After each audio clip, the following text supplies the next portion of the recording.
Pourquoi une personne évitante te donne-t-elle l'impression que tu ne comptes pas, alors même que, au fond, elle tient à toi?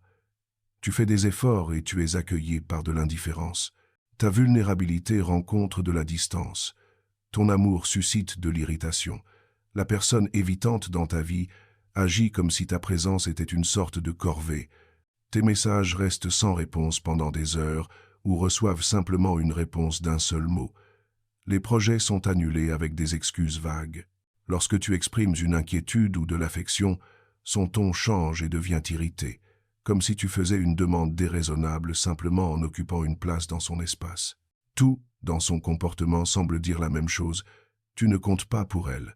Ce que tu vois en surface raconte une toute autre histoire que ce qui se passe réellement à l'intérieur. Un évitant ne cesse pas de se soucier de toi, ni ne perd de l'intérêt au moment où il devient froid ou distant. Son expérience intérieure, c'est même tout le contraire. Plus il tient à toi, plus ce ressenti prend des allures de menace pour sa sécurité et son autonomie personnelle. La connexion devient une forme d'étouffement. L'intimité lui paraît être une vulnérabilité qu'il ne peut absolument pas se permettre. Chaque message que tu envoies, chaque signe d'affection, chaque tentative d'approche déclenche dans son corps une alarme qui crie « Trop, trop proche, j'ai besoin d'air ». Ce n'est pas un choix conscient qu'il fait pour te faire du mal. Son système nerveux réagit à la montée d'intimité émotionnelle, comme le système d'un autre réagirait à une menace physique. Ce danger n'existe pas vraiment, mais dans son corps, c'est comme s'il était réel.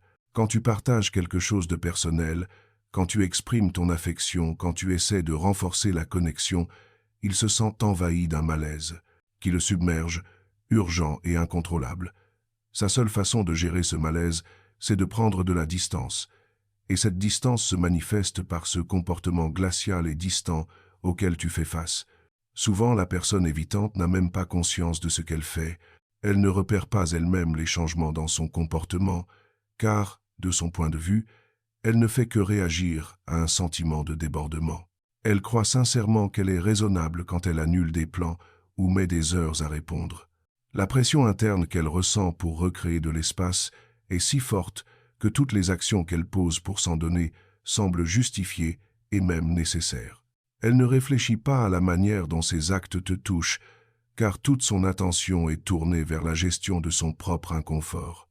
Son irritation n'est pas liée à ce que tu sois difficile ou exigeant, c'est sa réponse émotionnelle au sentiment d'être piégé ou sous pression, même lorsqu'aucune pression réelle n'existe. Un simple message « Comment tu vas ?»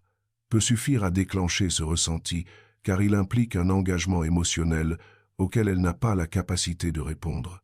Le simple fait que tu lui dises que tu t'ennuies d'elle peut ressembler, pour elle, à une demande de réciprocité à laquelle elle ne peut ou ne veut pas répondre. Ta vulnérabilité sonne comme une invitation à une intimité qu'elle ne veut ou ne peut pas gérer. Rien de tout cela n'est logique ou juste, mais c'est pourtant ainsi que ça se vit pour elle. La plupart des gens pensent que si quelqu'un se montre indifférent, c'est qu'il s'en fiche. C'est logique, car en règle générale, les gens montrent leur affection à travers l'attention, la réactivité et l'engagement. Les évitants brisent complètement cette équation habituelle. Ils peuvent tenir énormément à toi tout en agissant comme si tu leur étais complètement indifférent. Leur affection, en réalité, est justement ce qui déclenche la surcharge d'émotions qui les pousse à prendre leur distance. C'est une dynamique complètement à l'envers qui n'a aucun sens tant que tu ne comprends pas la logique qui la sous-tend. Leurs actes te font sentir rejeté. Alors qu'il n'y a pas de rejet véritable, ils peuvent vouloir la connexion, mais en même temps ressentir un violent besoin de prendre de la distance avec toi. Les deux sentiments coexistent, et c'est ce qui crée la dynamique confuse de va-et-vient qui caractérise les relations d'attachement évitant. Quand la distance est confortable, ils parviennent à accéder à leurs sentiments pour toi et peuvent même aller vers toi. Mais si l'intimité semble trop grande, ces mêmes sentiments deviennent source de malaise. Alors ils se replient. L'intensité de leur retrait est souvent proportionnelle à l'intensité de l'intimité que vous avez partagée juste avant. Un week-end entier passé ensemble sera suivi de jours de mutisme ou d'indisponibilité. Une conversation vulnérable peut provoquer une fermeture émotionnelle. Une déclaration de sentiment peut déclencher un repli total. Le schéma devient évident dès qu'on regarde ce qui se passe après chaque moment de vraie proximité. Plus tu te rapproches, plus il s'éloigne, car c'est précisément cette proximité qui déclenche le débordement dont ils essaient de se protéger. Comprendre cette dynamique t'aide à lire leur comportement, mais ça ne règle rien au fond du problème. Tu continues à avoir besoin de présence, de constance et de connexion. L'autre continue à lutter pour offrir cela sans se sentir submergé ou menacé. Comprendre pourquoi il ou elle agit de façon froide n'efface pas la douleur, la froideur blesse et empêche l'intimité véritable de s'installer. Savoir, c'est voir plus clair, mais ça ne fabrique pas la relation dont tu as besoin ou à laquelle tu as droit. Tu te demandes sûrement comment on peut vouloir une connexion tout en la refusant. La réponse est dans la façon dont l'évitant vit l'intensité émotionnelle. Pour la plupart d'entre nous, la croissance de l'intimité est agréable, même si elle rend plus vulnérable. Pour l'évitant, plus la proximité s'accroît, plus il sent qu'il perd son identité propre. Ses limites deviennent poreuses, son autonomie paraît menacée, son sentiment de soi se dissout dans la relation. Ce sentiment est profondément inconfortable. Il n'a qu'une envie, reculer, reconstruire ses frontières, retrouver son autonomie. Le paradoxe devient encore plus évident quand tu regardes la personne fonctionner dans d'autres contextes. Au travail, avec des amis, dans les relations superficielles, elle paraît parfaitement capable de liens et d'investissements relationnels. Elle entretient des amitiés, gère des contacts professionnels, prend part à des activités sociales, tout a l'air normal. Cela rend d'autant plus douloureuse la froideur qu'elle réserve à votre histoire. Si elle peut répondre aux autres, pourquoi pas à toi? C'est que la différence ne tient pas à ton importance à ses yeux, elle est dans la quantité de vulnérabilité requise. Les liens superficiels ne déclenchent pas la même alarme, le degré d'intimité imposé n'est pas du tout le même. Les relations amoureuses ou intimes, ou toute relation demandant un investissement émotionnel important, jouent dans une catégorie complètement différente pour l'évitant. Elles réclament une disponibilité émotionnelle, une vulnérabilité constante, une interdépendance pas attendue ailleurs. Les enjeux sont plus grands, la peur d'être blessé semble plus réelle, la menace de perdre son autonomie devient centrale. Ce qui fait la beauté du lien amoureux pour toi fait pour elle ou lui tout, son malaise et sa difficulté. Toute relation implique un certain renoncement à l'indépendance totale. Créer de l'intimité à deux, c'est s'adapter à l'autre, accepter des compromis, être touché par ses émotions, ses préférences, ses besoins. Pour l'évitant, tout cela ressemble à une invasion de son espace vital, à une perte de contrôle. Ce qui pour toi signifie construire une vie à deux, devient pour l'autre la perte de son territoire, sa zone de sécurité. Cette divergence explique la résistance qu'il ou elle va manifester à ce que tu trouves évident et naturel. Les comportements qui signalent « je m'en fiche de toi » sont en réalité leur moyen de reprendre du pouvoir et de recréer l'espace dont ils ont besoin pour se sentir bien. Quand ils ne répondent pas immédiatement, il ne s'agit pas d'un manque d'intérêt. C'est juste qu'ils ont besoin de ne pas s'investir dans la relation tout de suite. Quand ils annulent, ce n'est pas un rejet de ta personne. C'est juste qu'ils n'en peuvent plus de la promesse d'engagement ou de l'intensité anticipée de votre rencontre. Les incompréhensions se multiplient, car ce dont tu as besoin et ce qu'ils peuvent t'offrir sont d'ordre différent. Tu as besoin d'être rassuré, de sentir une présence constante, de partager de l'émotion et du vécu. Ce sont des besoins normaux dans une relation. Pour l'évitant, répondre à ces besoins, c'est faire un effort soutenu, éprouvant, qui épuise ses réserves et l'oblige à se couper de son autonomie. Ce n'est ni intentionnel ni pour te faire du mal.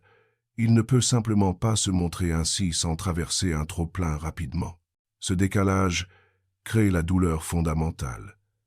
Tes attentes, justes, se transforment en exigences impossibles pour elle, lui, et son besoin d'espace s'apparente pour toi à de l'abandon. Personne n'a tort, tous deux vivent sincèrement la situation, mais la sincérité ne rend pas deux parcours compatibles. Deux personnes peuvent avoir raison sur leurs propres besoins et se révéler incapables de se donner ce que l'autre attend. C'est ce qui fait la difficulté des histoires avec des évitants. Il n'y a pas de mauvaise intention ni de manque d'affection, juste deux vécus incompatibles, essayant de survivre ensemble. La présence physique ne garantit jamais la présence émotionnelle. Un évitant peut être là, juste à côté, mais totalement absent intérieurement, fuyant tout lien même dans la même pièce. Ce retrait est plus difficile à nommer qu'une vraie absence. Tout paraît normal. Tu sens cette absence, mais tu ne sais pas quoi accuser, et tu finis par douter de toi. L'évitant finit souvent par voir tes besoins comme de véritables exigences, car il ne les reçoit que comme une pression. Tu peux juste vouloir le ou la voir plus souvent, ce qui est raisonnable pour toi. Pour elle, lui, ta demande se transforme en pression à sacrifier sa liberté, sa solitude, à embrasser plus d'intimité qu'il ne peut tolérer. Sa réaction est disproportionnée, mais elle se base sur la façon dont la demande est perçue en elle, lui, pas sur sa rationalité. Son ton change subitement. Il ou elle devient irritable ou ironique parce qu'il ou elle essaie de gérer une tension interne. Quand tu veux renouer contact alors qu'elle, il prend de la distance, tu demandes sans le vouloir de revenir émotionnellement avant elle ait eu le temps de retrouver sa stabilité. L'agacement n'a rien à voir avec toi, ni avec ce que tu dis. C'est juste l'expression d'un besoin de distance pas encore apaisé. Elle, lui-même, est souvent incapable de se l'expliquer clairement, donc cela s'exprime simplement par de la froideur, apparente, injustifiée. Tout ce comportement glacial remplit une fonction protectrice dans son univers intérieur. En simulant l'indifférence, elle instaure une distance émotionnelle même elle ne peut pas partir. En étant peu réactive, elle contrôle le rythme, l'intensité de l'échange. En se montrant agacée, elle te dissuade d'insister pour plus d'intimité. Tout cela participe à recréer l'espace et le contrôle dont il a besoin, même si cela te brise le cœur. Ce qui rend cela si douloureux, c'est que tu sais elle n'est pas qu'indifférent. Tu as connu sa chaleur, ses marques de tendresse, son engagement parfois. Cet aspect existe, il est réel, mais il ne se manifeste que dans certaines conditions, généralement au début, tant que les émotions restent gérables, ou s'il y a assez de distance pour elles ne se sentent pas envahies. Plus les sentiments montent, plus la réalité et la gravité du lien s'installent, plus ces réactions de protection prennent le dessus. L'évitante n'explique pas ce elle ressent parce elle ne met souvent pas de mots dessus et ne s'en rend pas toujours compte. Elle finira par te reprocher d'être trop demandeur alors que tu es juste raisonnable. Elle se convainc parfois elle a besoin de faire une pause alors elle a simplement besoin de digérer la proximité. Son récit n'a alors rien à voir avec la réalité, mais c'est ainsi elle peut survivre intérieurement à ce débordement. La relation vit dans un cycle presque mécanique. Rapprochement, malaise, retrait, récupération, rapprochement. Quand elle se retire, tu as l'impression que tu n'existes plus. Quand elle revient, la chaleur, la présence retrouvent leur place. Cette alternance n'est pas une manipulation, même si tu peux le ressentir ainsi. Ce n'est qu'un balancement nécessité par ses capacités à tolérer l'intimité. Elle atteint sa limite, doit s'en aller, revient une fois apaisé, et le schéma recommence, encore et encore. Tu t'interroges, qui est la vraie personne? Celle investie et affectueuse, ou celle froide et absente? Les deux, à tour de rôle, à mesure qu'elle navigue dans sa gestion intérieure de la relation. Chacune des deux versions reflète une vérité, mais aucune n'est la totalité de ce elle peut offrir en amour. Ce comportement n'a rien à voir avec ta valeur ou ton mérite.